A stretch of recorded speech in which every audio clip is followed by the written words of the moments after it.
அவர்கள் தொடர்ந்து சென்று கொண்டிருந்தார்கள். அப்போது இயேசு ஓர் ஊரை அடைந்தார்.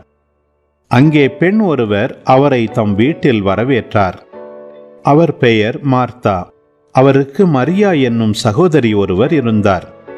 மரியா ஆண்டவருடைய காலடி அருகில் அமர்ந்து அவர் சொல்வதை கேட்டுக்கொண்டிருந்தார். ஆனால் மார்த்தா பற்பல பணிகள் புரிவதில் பரபரப்பாகி இயேசுவிடம் வந்து, ஆண்டவரே, நான் பணிவிடை செய்ய என் சகோதரி என்னை தனியே விட்டுவிட்டாளே, உமக்கு கவலை இல்லையா? எனக்கு உதவி புரியும்படி அவளிடம் சொல்லும் என்றார்.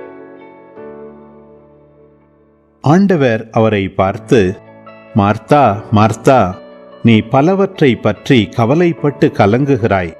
ஆனால் தேவையானது ஒன்றே.